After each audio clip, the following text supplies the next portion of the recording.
Hey there guys, here we are with another update on the MB5. Got here's a good detailed look at the mess that is the wiring. Got these headlights from CSM and L, who by the way got something shipped out from the Netherlands to Lawrenceville in less than a week, which just nuts to me, as things come from Florida with less urgency than that. So I got this headlight mounted up and it's wired in the correct position.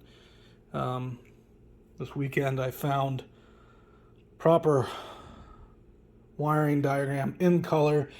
It just doesn't match up. I don't think these wires from the new tack match up exactly. So need to fiddle around with that more.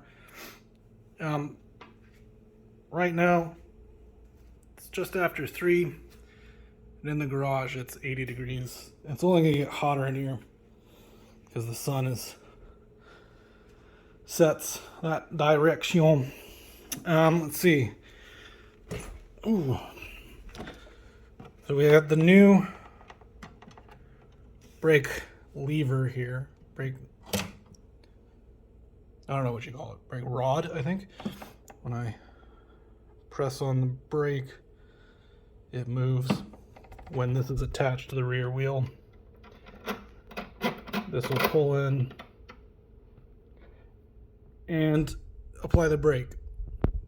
Now, if you can see here how this forks into 2 pieces.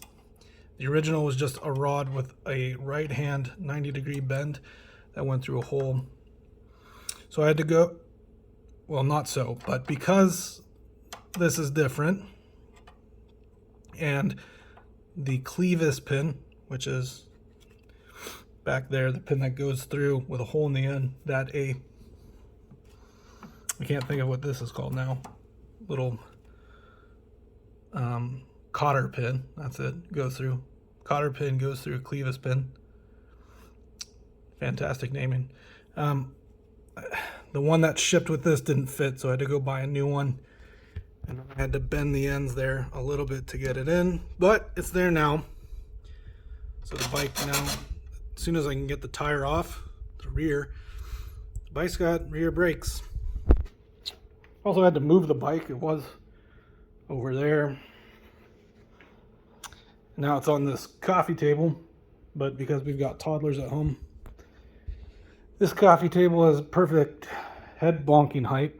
So I offered to put it in the garage and put a project on it. Probably should put this project on it, but I made my choice. I'm gonna have to live with it.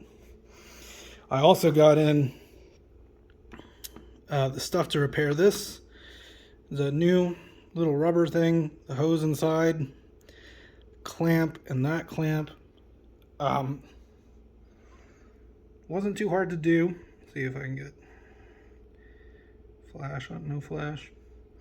Wasn't too hard to do to get that on there, but it sealed it up and put it, nope.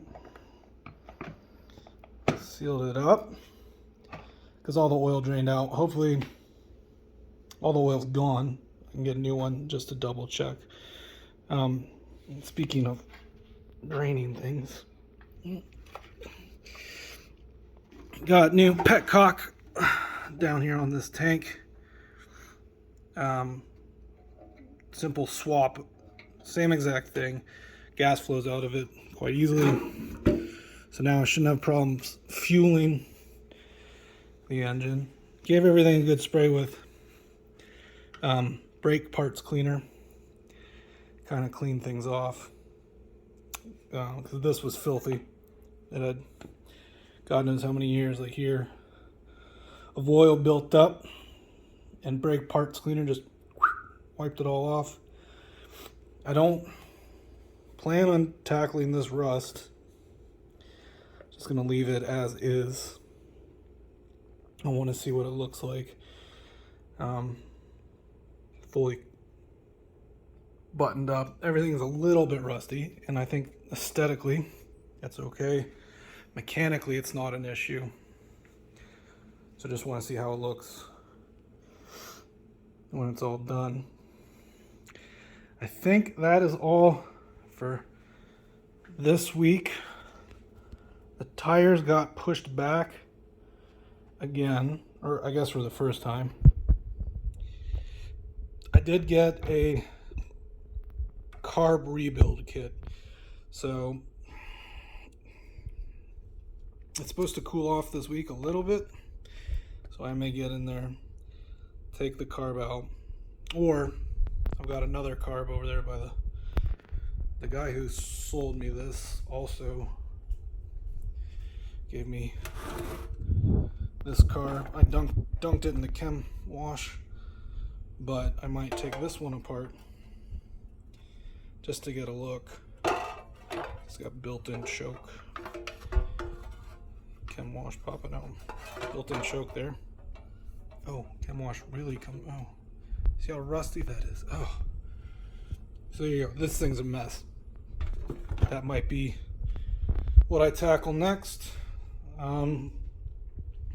Still waiting on the tires. Won't ship until end of the month. Tubes will be here a couple weeks, but that's about it for now. Thanks for tuning in. Thanks for everyone watching. I'll see you in the next one.